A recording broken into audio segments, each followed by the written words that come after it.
মাসুম ভাইয়ের মা ও শিপন ভাইয়ের মা, জসিম ভাইয়ের মা, মুজাহিদ ভাইয়ের মা, তোমরা বড়ই ভাগ্যবতী, আনলে ধরা দিনের বাতি। তোমরা বড়ই ভাগ্যবতী, আনলে ধরা দিনের বাতি।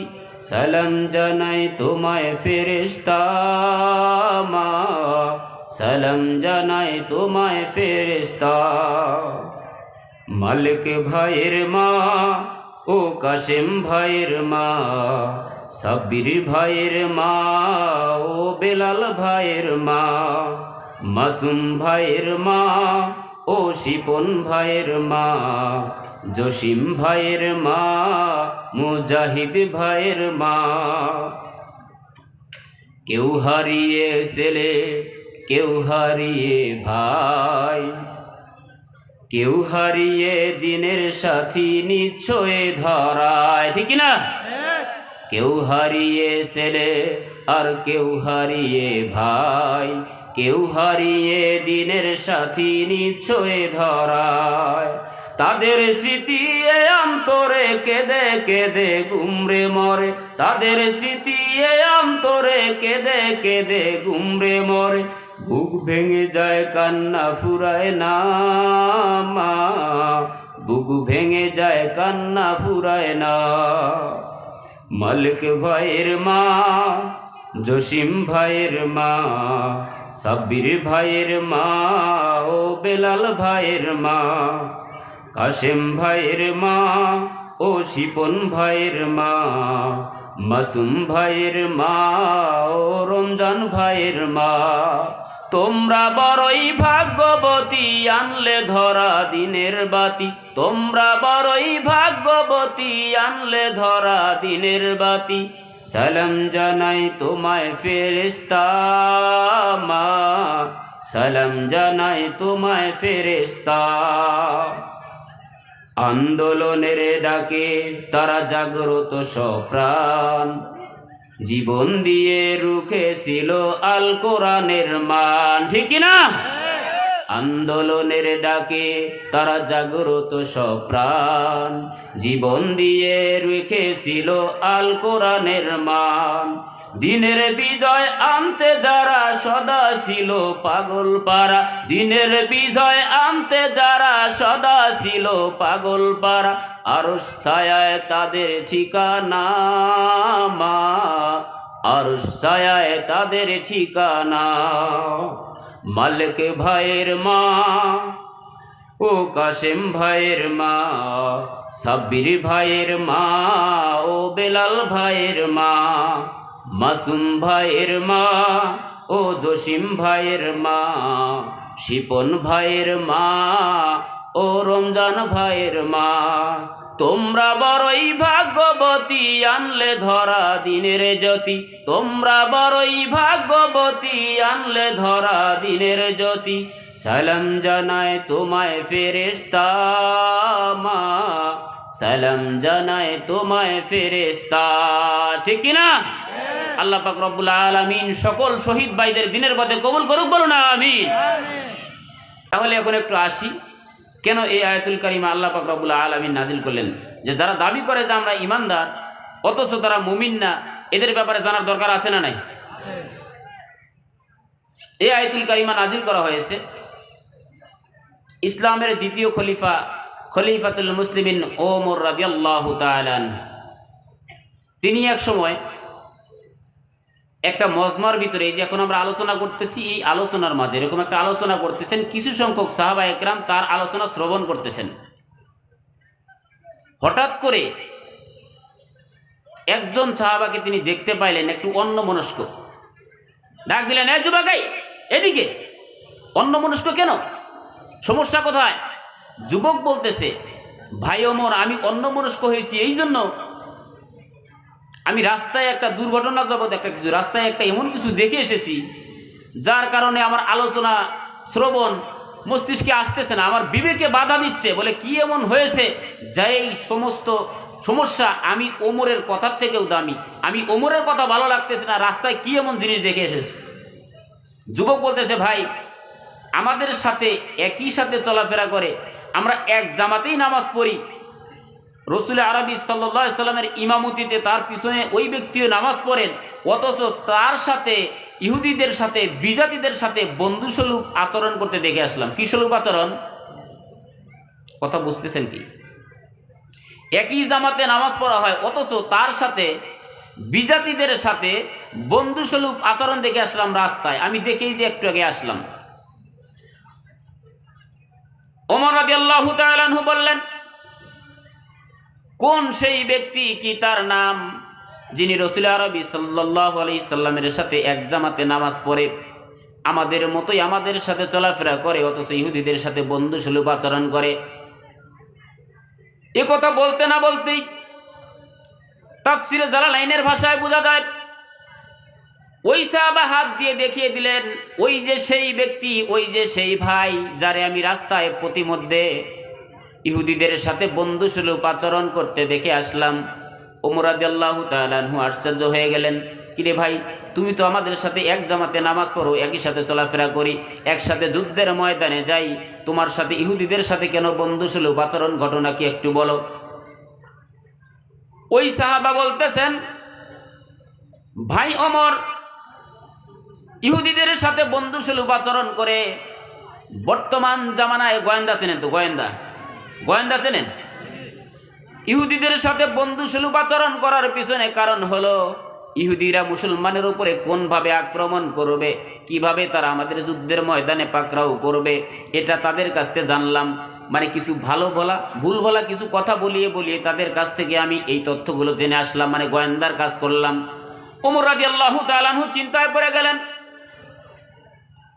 কথা না হয় ভালো বলেছে, কাজটাও তো ভালোই, কিন্তু এ ব্যাপারে সমাধান দেওয়ার শক্তি কি ওমর রাদিয়াল্লাহু তাআলা আনহুর আছে? ওমর রাদিয়াল্লাহু তাআলা আনহুর এই ব্যাপারে সমাধান দেওয়ার কোনো শক্তি নাই। তিনি বললেন, চলে যাই রাসূলুল্লাহ সাল্লাল্লাহু আলাইহি ওয়াসাল্লামের কাছে, তার কাছে গেলেই হয়তোবা সঠিক সমাধান পাওয়া যাবে। চলো যাই রসুলের দরবারে, তিনি কি সমাধান দেন এই ব্যাপারে।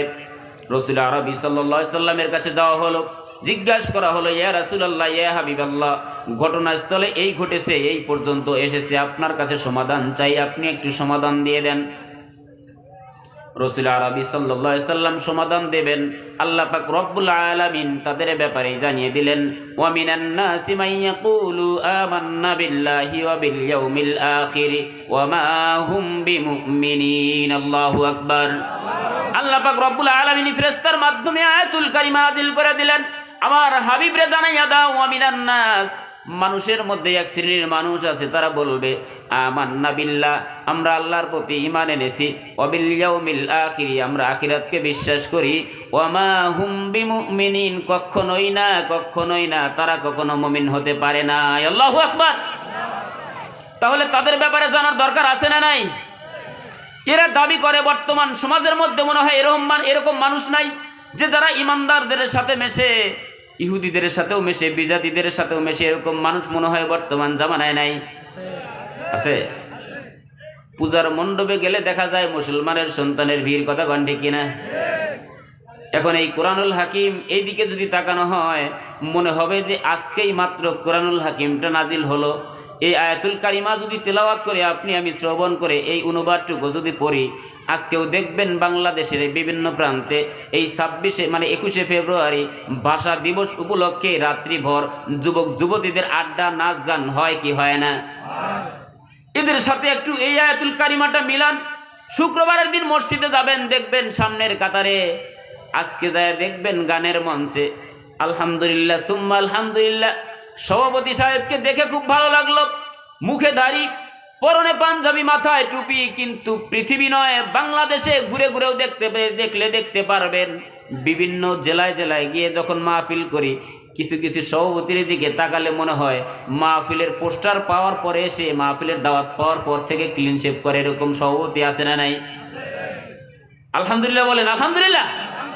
আমরা একজন সুন্দর সভাপতি পেয়েছি।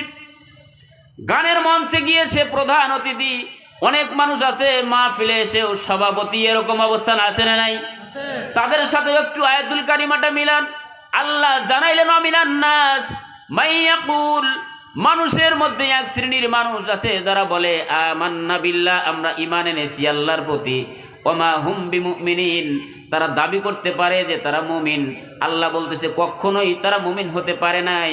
এই শ্রেণীর এই কিসিমের লোক যারা আছে তাদের সাথে যদি আয়াতুল কারিমা মিলানো যায় তাহলে ধরে নেবেন এরা জাতীয় শ্রেষ্ঠ মুনাফিক। কথা কণ্ঠে কিনা? মানে এরা গানের মঞ্চেও যায়, আবার তাফসির মাহফিলেরও সভাপতি হয়। হয় কি হয় না?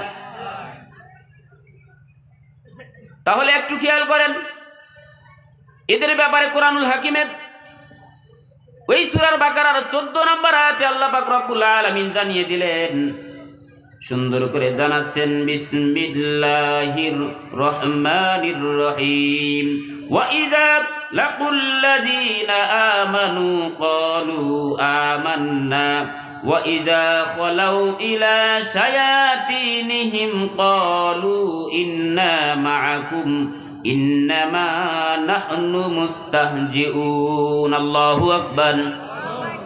এদের ব্যাপারে কোরআনুল হাকিম স্পষ্টভাবে জানিয়ে দিলেন, এরা যখন মুসলমানের সাথে মেশে এরা বলে যে আমরা ঈমান এনেছি, আর যখন বিজাতিদের সাথে যায় তখন বলে যে আমরা উপহাস করলাম মাত্র। আমরা তো মুসলমানের সাথে উপহাস করেছি, ঠাট্টা করেছি। ঠাট্টা পর্যন্ত ঠাট্টা করেছি, তার মানে এরা মুসলমানের কাছে গেলে বলে আমরা ঈমান এনেছি। এদের ব্যাপারে কোরআনুল হাকিমে সুন্দরভাবে জানিয়ে দিলেন, ইয়া রাসূলুল্লাহ, ইয়া হাবিবাল্লাহ, এই আব্দুল্লাহ ইবনে উবাই ইবনে সুলুল ইনি কখনোই জাতীয় মুনাফিক ছাড়া অন্য কিছু হতে পারে না, কারণ এর কাজটাই হলো মুসলমানের সাথে গাদ্দারি করা। এরা যদিও মাঝে মধ্যে একটা জিনিস খেয়াল করবেন, এরা দেখবেন খেয়াল করে মুসলমানের চরিত্রের সাথে মিশবে, মুসলমানের ভিতরে ঢুকবে, তাদের অন্তরের ভিতরে আঘাত করবে। কেমনে আঘাত করবে একটা দৃষ্টান্ত দিলে বুঝতে পারবেন। এরা কিছুদিন পর পর তাদের লেবাসটা পরিবর্তন করে। কেমনে পরিবর্তন করে? ধরে নেন এই আপনাদের আমবাড়ি, দাঁত ভাঙ্গা আমবাড়ি না, এই দাঁত ভাঙ্গা বিশাল বড় একটা দিঘি আছে। এই দিঘিটা যখন শুকিয়ে যাওয়া আরম্ভ করেছে, এই শুকানোর আগ মুহূর্তে বক এসেছে। বক কি মাছ খাওয়ার জন্য আসে না মাছ শুটকি দেওয়ার জন্য আসে? এই এলাকার বকও মাছ খায়। বক মনে করেন বিলের কাছে গিয়ে মাছদেরকে ডাক দিয়ে বলতেছে, ভাই মাছ, এই দেখো আমার মাথার ভিতরে ঝুঁটি আছে, মাথায় খোপা আছে, আমি এখন বুজুর্গ হয়েছি, পীর সাপ সেজেছি, আমি আর এখন মাছ খাই না। বলে কি জন্য আসছেন বিলের ধারে? বলে আমি এসেছি বর্তমান তোমাদের উপকার করার জন্যে। এই যে দাঁত ভাঙ্গা থেকে শুরু করে রৌমারি পার করে কুড়িগ্রামের সামনে দিয়ে যেই নদী, বিশাল বড় নদী, আমি ওই নদীতেও গিয়েছিলাম, অনেক স্রোত। চলো তোমাদেরকে একটা একটা করে ধরবো আর নদীতে দিব। কোথায় দেবে? কথা বোঝা যায়? নদীর মধ্যে দেব। আচ্ছা, বগের কাজ কি মাছরে নদীতে দেওয়া না খাওয়া? কিন্তু বক বলতেছে এই যে মাথায় খোপা আছে, মাথায় পট্টি আছে, মাথায় ঝুড়ি বেঁধেছি, আমি এখন বুজুর্গ হয়েছি, আমি আর এখন মাছ খাই না, চলো তোমাদেরকে নদীতে পৌঁছাই। মাছ চিন্তা করতেছি এটা কি সম্ভব? আর যাই কিছু বলো না কেন তোমারে বিশ্বাস করা যায় না। যত কিছুই বলো তোমারে বিশ্বাস করা যায় না। মাথায় খোপা থাকতে পারে, হাতে তসবিহ থাকতে পারে, মাথায় পট্টি বাঁধতে পারো, তোমারে বিশ্বাস করা যায় না, সুতরাং তোমারে বিশ্বাস করি না। বারবার বলা সত্ত্বেও চিন্তা করতেছে, তাই নাকি? বলে বিশ্বাস না হলেও একজন অন্তত পাঠাও, আমি নদীতে দেব। সে বিশাল বড় নদী দেখবে, নদীর স্রোত দেখবে, আবার আমার কাছে আসবে, তারপর তোমাদের কাছে হাজির করব। দেখছেন অবস্থা? এই চিন্তা এবং চেতনা নিয়ে সকলেই ভাবতেছে তাহলে একটার অন্তত পাঠানো যায়। ধরে পেরে মগাদক একটা পাঠাইয়া দিছে। বক এক উড়ালে নদীতে গিয়ে পড়ার পর ধারের স্রোতের মধ্যে ছেড়ে দেওয়া শেষ। বলতেছে তুমি আবার আমার কাছে আসো, তোমার কওমের লোকের কাছে পৌঁছাতে হবে, তা না হলে তো তোমার কওমের লোক, তোমার জাতিরা আমারে চিনবে না, বুঝবে না, আমারে ভুল বুঝবে, পরবর্তী দিন গেলে বিশ্বাস করবে না। মাছরে যখন নদীতে দিল, নদীর ভিতরে সাঁতার কাটার পর মাছ চিন্তা করতেছে সর্বনাশ, এত বড় নদী, এটা তো কখনোই শুকানো সম্ভব না। মাছ আবার ফেরত আসলো, বক তুমি তো সত্য কথাই বলেছো, তুমি যেহেতু মাথায় পট্টি বেঁধেছো, মাথায় ঝুড়ি বেঁধেছো, তুমি মনে হয় ফেরেশতা, ঠিক না? মাছ এবার বকের বিশ্বাস করলো। বক মাছের কাছে বকের কাছে যখন মাছ আবার আসলো, এবার মাছটারে নিয়ে আবার বিলের ভিতরে ছেড়ে দিল। পানি শুকানো বাপ সকলের কাছে খবরটা পৌঁছিয়ে দিল যে আমার বিশাল বড় নদীর মধ্যে ছেড়ে দিয়েছে, আবার আসছি, সেখানে স্রোত আর স্রোত, ওই পানি শুকানো সম্ভব না। এরকমভাবে পট্টি বাঁধার পর এই বগেরে বিশ্বাস করবে নাকি ধোকাবাজ করবে?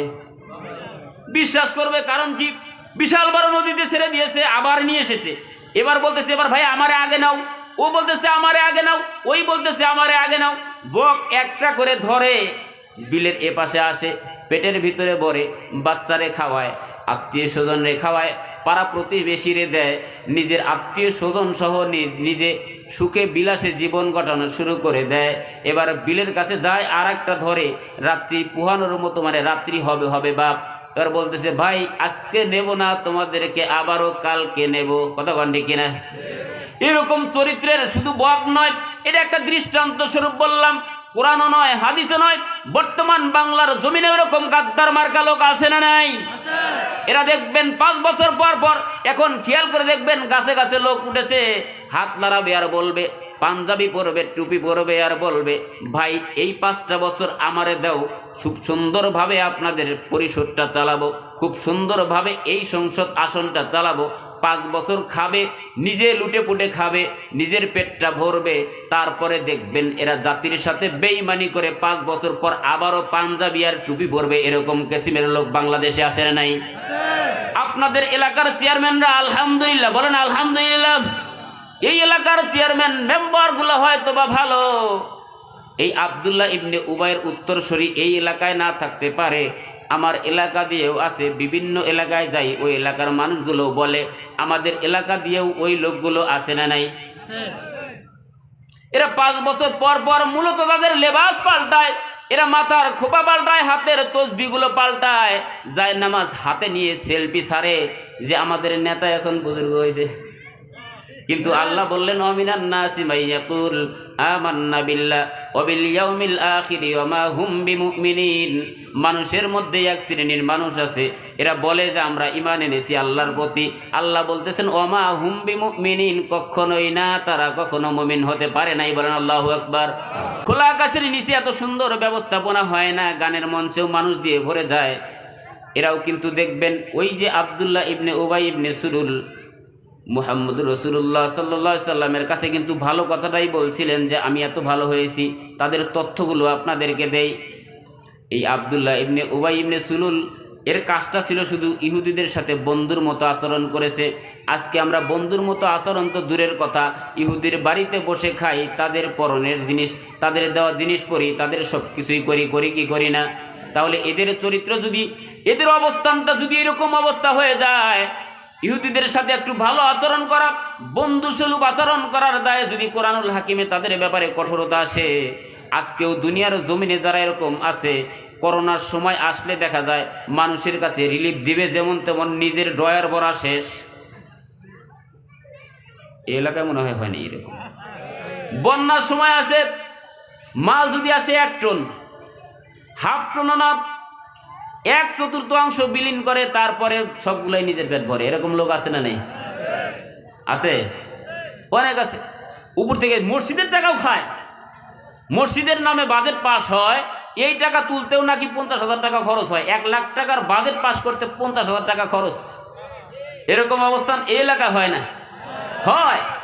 এদের ব্যাপারেও মাঝে মাঝে আমি একটা কথা বলি, এই মুনাফিকদের ব্যাপারে একটা চরিত্র, এদের ব্যাপারে একটু কথা শুনে দেয়।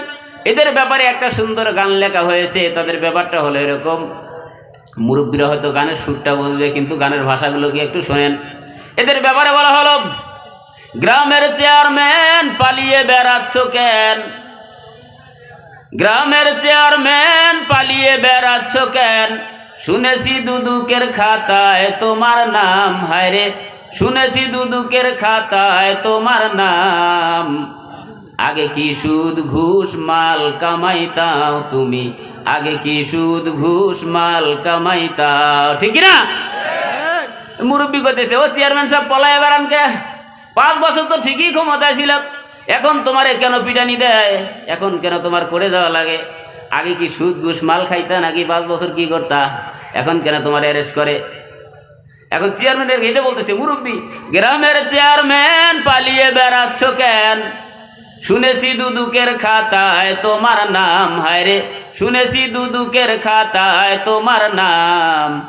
আগে কি সুদ ঘুষ মাল কামাইতাও তুমি, আগে কি সুদ ঘুষ মাল কামাইতাও। প্রশ্ন করতেছে। এবার চেয়ারম্যান কি বলে শুনবেন? চেয়ারম্যান বলতেছে এবার, বর্ষাকাল আইতো কি যে ভালো লাগতো, রিলিফের মাল পায়া আনন্দ পাইতাম। বর্ষাকাল আইতো কি যে ভালো লাগতো, রিলিফের মাল পায়া আনন্দ করতাম। কিছু মাল বিলাইয়া ভিডিও করিয়া, ঠিক না? কিছু মাল বিলাইয়া সেলফি তুলিয়া, ছবি উঠাইয়া পত্রিকা ছাপাইয়া, বাকি মাল দিয়া আমার গুদাম ভরিতাম। হায়রে বাকি মাল দিয়া আমার পেটটা ভরিতাম। আগে কি সুন্দর মাল কামাইতাম আমি। চেয়ারম্যান কয়, আগে কি সুন্দর মাল কামাইতাম। গ্রামের চেয়ারম্যান পালিয়ে বেড়াচ্ছ কেন? শুনেছি দুদুকের খাতায় তোমার নাম। হায়রে শুনেছি দুদুকের খাতায় তোমার নাম। আগে কি সুদ ঘুষ মাল কামাইতাও তুমি, আগে কি সুদ ঘুষ মাল কামাইতাও, ঠিক না? ভোট আসে ভোট দেয় সরকার বদলায়, আমি চেয়ারম্যান ঠিকই থাকতাম। চেয়ারম্যানের ভাষা দেখছেন? কারণ কি জানেন? এই খালি পোল্ট্রি খায়। যখন দেখে যে সরকারের অবস্থা ভালো না তখন বিএনপিতে যোগ দেয়, আবার বিএনপি যখন দেখে অবস্থা ভালো না আবার আওয়ামী লীগে যোগ দেয়। যখন যে দলের শক্তি বেশি ওই দলেই আমার, এরকম লোক পোল্ট্রিবাজ আছে না নাই? এটা হলো মুনাফিক মার্কা লোক, যখন তখন পোল্ট্রি মারে। তাই চেয়ারম্যান কইতেছে, ভোট আসে ভোট যায় সরকার বদলায়, আমি চেয়ারম্যান ঠিকই থাকতাম। দলের চেয়ে ভোট বড়, ভোটের চেয়ে পেট বড়। দলের চেয়ে ভোট বড়, ভোটের চেয়ে পেট বড়। তাই তো এদল ওদল ডিগবাজি খাইতাম আমি, তাই তো এদল ওদল ডিগবাজি খাইতাম। আগে কি সুন্দর মাল কামাইতাম আমি, আগে কি সুন্দর মাল কামাইতাম। গ্রামের চেয়ারম্যান পালিয়ে বেড়াচ্ছ কেন? গ্রামের চেয়ারম্যান পালিয়ে বেড়াচ্ছ কেন? শুনেছি দুদুকের খাতায় তোমার নাম। হায়রে শুনেছি দুদুকের খাতায় তোমার নাম। আগে কি সুদ ঘুষ মাল কামাইতা, ঠিক না? এটা হলো পোল্ট্রিবাজ, এটা হলো মুনাফিকি চরিত্র। যে কোনো মুহূর্তে তারা পোল্ট্রি মারতে পারে, যেমনিভাবে পোল্ট্রি মেরেছে আব্দুল্লাহ ইবনে উবাই ইবনে সুলুল। এরা যে কোনো মুহূর্তে এরকম কি করতে পারে? পোল্ট্রি মারতে পারে। তাই রাসূল আরবি সাল্লাল্লাহু আলাইহি সাল্লাম আরো একটা হাদিস থেকে শোনাতে যাচ্ছি। দুনিয়ার জমিন থেকে চলে যাওয়ার পূর্বে হুযায়ফা ইবনুল ইয়ামিন নামক একটা সাহাবী ছিলেন। এই সাহাবার কাছে তিনি মুনাফিকদের একটা লিস্ট করে দিলেন। মুনাফিকি চরিত্রের যেই সমস্ত মানুষগুলো ছিল তাদের এরকম লম্বা একটা লিস্ট করে দিয়েছিলেন। আব্দুল্লাহ ইবনে উবাই ইবনে সুলুল সহ ওই জামানার যতগুলো মুনাফিক ছিল সকলের লিস্ট হুযায়ফা ইবনুল ইয়ামিন নামক একজন সাহাবার কাছে দিলেন। এই সংবাদ কোনো এক সময় ওমরে ফারুক রাদিয়াল্লাহু তাআলা আনহুর কাছে চলে গেল। ওমরে ফারুক রাদিয়াল্লাহু তাআলা আনহু বললেন, সর্বনাশ, হুযায়ফা ইবনুল ইয়ামিন রাদিয়াল্লাহু তাআলা আনহু যেই জানাজার নামাজে অংশগ্রহণ করেন সকলেই বুঝতে পারে যে এর ব্যাপারে কোনো বিপদ নাই, এর ব্যাপারে কোনো রেড অ্যালার্ট নাই। কিন্তু যেই জানাজার মধ্যে হুযায়ফা ইবনুল ইয়ামিন নামক সাহাবা যেই জানাজার মধ্যে যায় না, সাহাবাদের বুঝতে কোনো কষ্ট রয় না হুযায়ফা ইবনুল ইয়ামিন রাদিয়াল্লাহু তাআলা আনহু কেন এই জানাজার নামাজে আসলো না। তার মানে মুনাফিকদের যেই লিস্টটা দিয়েছিল মনে হয় ওই লিস্টের মধ্যে তার নাম আছে, এটা ধরে নেয়। ওমর রাদিয়াল্লাহু তাআলা আনহুর মস্তিষ্কের ভিতরে এটা লারা বলল। তিনি হুযায়ফা ইবনুল ইয়ামিন রাদিয়াল্লাহু তাআলা আনহুর কাছে গেলেন, বললেন, ভাই হুযায়ফা ইবনুল ইয়ামিন, শুনেছি রাসূল আরবি সাল্লাল্লাহু আলাইহি সাল্লাম আপনার কাছে একটা লিস্ট দিয়েছে, যে লিস্টের ভিতরে মুনাফিকদের নাম রয়েছে। আপনার কাছে বিশাল করজোড়ে অনুরোধ, আপনি একটু বলেন তো ওই মুনাফিকদের লিস্টের মধ্যে আমি ওমরের নামটা আছে কিনা। বল আল্লাহু আকবার। খলিফা ওমরের মতো মানুষ মুনাফিকি চরিত্র কিনা তার অন্তরের ভিতরে সেই ভয়। তিনি বলতেছেন, ভাই হুযায়ফা ইবনুল ইয়ামিন, আপনার কাছে আমার অনুরোধ, আপনি আপনার লিস্টটা দেখে একটু বলেন আপনার ওই লিস্টের মধ্যে আমি ওমরের নামটা আছে কিনা। মানে তার অন্তরের ভেতরে আখিরাতের ভয়। যদি কিয়ামতের ময়দানে আল্লাহ ডাক দিয়ে জিজ্ঞাসা করেন মুনাফিকদের লিস্টের ভিতরে ওমরের নাম আছে, ওই কঠিন কিয়ামতের ময়দানে আমি কি জবাব দেব, আমার কি পরিণতি হবে, কি অবস্থা হয়ে যাবে। তাই হুযায়ফা ইবনুল ইয়ামিন রাদিয়াল্লাহু তাআলা আনহু বলতেছেন, রাসূল আরবি সাল্লাল্লাহু আলাইহি ওয়াসাল্লাম এই লিস্টটা আমার কাছে দিয়েছেন আর বলেছেন কারো কাছে এই নামটা বলা যাবে না, নামগুলো বলা যাবে না। ভাই ওমর, তবে এটাটুকু সত্য, আপনার নামটা মুনাফিকদের লিস্টের মধ্যে নাই। কিন্তু ওমর রাদিয়াল্লাহু তাআলা আনহু কিছুদিন পর পর ওই হুযায়ফা ইবনুল ইয়ামিন রাদিয়াল্লাহু তাআলা আনহুর কাছে যাইতেন আর বলতেন, যেহেতু আল্লাহ বলেছেন ওয়ামিনান নাসি মান ইয়াকুল আমান্না বিল্লাহি ওয়া বিল ইয়াউমিল আখির ওয়া মা হুম বিমুমিনিন, মানুষের মধ্যে এক শ্রেণীর মানুষ আছে যারা বলে যে আমরা ঈমান এনেছি আল্লাহর প্রতি, অথচ তারা মুমিন না। আমি যদি মুমিন না এই লিস্টের মধ্যে পড়ে যাই, তাহলে কঠিন কিয়ামতের ময়দানে কি হিসাব দেব, কি জবাব দেব। সুতরাং লিস্টটা বারবার তিনি দেখতে চাইতেন। ওমরের মতো মানুষ এই চিন্তা এবং চেতনা করত। আজকে বর্তমান জামানায় আমরা ওমরের জুতা টানার যোগ্যতা তো দূরের কথা, তার পদধূলি এরকম সমপরিমাণ মর্যাদাও আমাদের নাই। কিন্তু আমরা কিছু কিছু মানুষ দাবি করি যে আমাদের ঈমান অনেক শক্ত। বলে কি বলে না? ঈমান অনেক শক্ত। ওমর রাদিয়াল্লাহু তাআলা আনহু, তার ব্যাপারে আর একটা হাদিস শোনাচ্ছি। একবার তার স্ত্রী তারে কিছু পিঠা খাইতে দিলেন। এই পিঠা খাওয়া আরম্ভ করবেন, থালের ভিতরে পিঠা। হঠাৎ করে পিঠা যখন সামনে নেবেন, চিন্তা করতেছেন, আহারে এই পিঠা যদি আমি খাই, এই পিঠা যদি আমি খাবার খাই, আর কিয়ামতের ময়দানে যদি আল্লাহ জিজ্ঞাসা করেন এই পিঠা যে ওমর তুমি খেয়েছো, তোমার রাষ্ট্রের ভিতরে যত মানুষ ছিল এরা কি পিঠা পেয়েছে, এদেরকে তুমি পিঠা পাঠাইছো, এদেরকে তুমি পিঠা খাওয়াইতে পেরেছো কিনা, আমি ওমর ওই কঠিন কিয়ামতের ময়দানে কি জবাব দেব, কি হিসাব দেব। সুতরাং ওমর রাদিয়াল্লাহু তাআলা আনহু পিঠা খাইলেন না, থলে সরিয়ে দিলেন। প্লেটটা যখন সরিয়ে দিলেন, স্ত্রী জিজ্ঞাসা করলেন কেন পিঠা খাচ্ছেন না?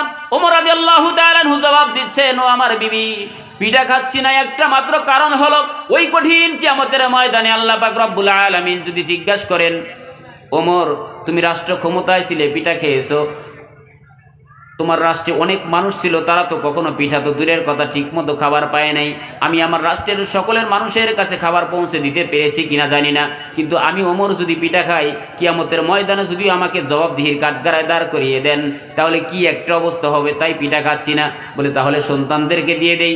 না, সন্তানদেরকেও দেওয়া যাবে না।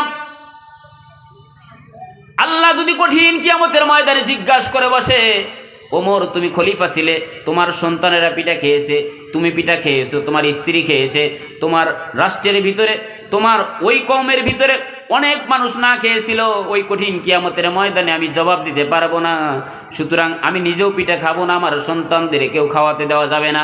বলে তাহলে কি করবো? বলে এই পিঠা গরিব মিসকিনদের মাঝে বিলিয়ে দাও। বলেন না সুবহানাল্লাহ।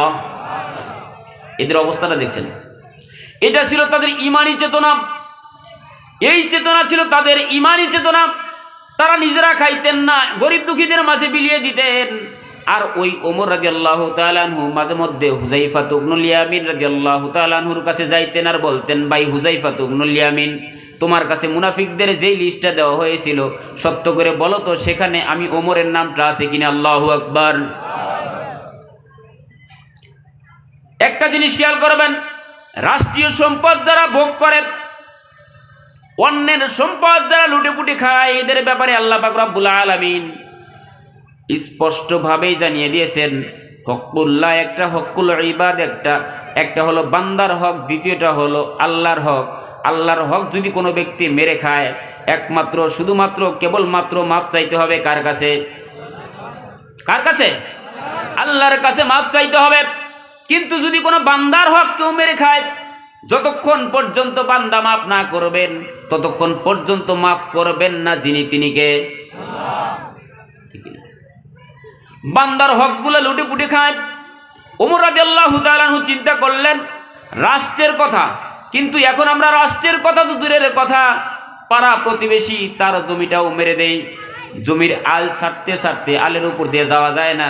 কিছু কিছু জমির আল আছে, আলের উপর দিয়ে, আল তো বলে বাতর নাকি, বাতর বলে না, বাতরের উপর দিয়ে হাঁটতে মনে হয় পুলসিরাতে রাস্তা পার হইতেছে, এরকম আছে না নাই? কে কত জমি ছাড়তে পারে আর কার কত বাড়াইতে পারে? 2 ইঞ্চি জমি বাড়ায় কি বাড়ায় না? অথচ যদি আপনার ভিতরে 2 ইঞ্চি জায়গা বেশি আসে, কঠিন কিয়ামতের দিন জবাবদিহিতা করতে হবে কার কাছে? আল্লাহর পাক রব্বুল আলামিন এই সমস্ত ফিতনার থেকে আমাদের হেফাজত করুক, বলুন না আমিন। অথচ ওই ওমর রাদিয়াল্লাহু তাআলা আনহু মসজিদে খুতবা দিচ্ছেন, যার ভিতরে আখিরাতের এত ভয়। আখিরাতের ভয় থাকবে না কেন? আখিরাতের ভয়টা হয়েছে তাদের এই জন্য, আখিরাতের ভয় হওয়ার পিছনে আর একটা কারণ হলো ওয়াত্তাকু ইয়াওমান লা তাজজি নাফসুন আন নাফসিন শাইআ ওয়ালা ইকবালু মিনহা শাফাআহ ওয়ালা ইউখাযু মিনহা আদলু ওয়ালা হুম ইউনসারুন। আল্লাহ পাক রব্বুল আলামিন জানিয়ে দিলেন, ওই কঠিন কিয়ামতের ময়দানটা হবে এমন অবস্থা যখন কেউ কারো জন্য কোনো সুপারিশ করতে পারবে না,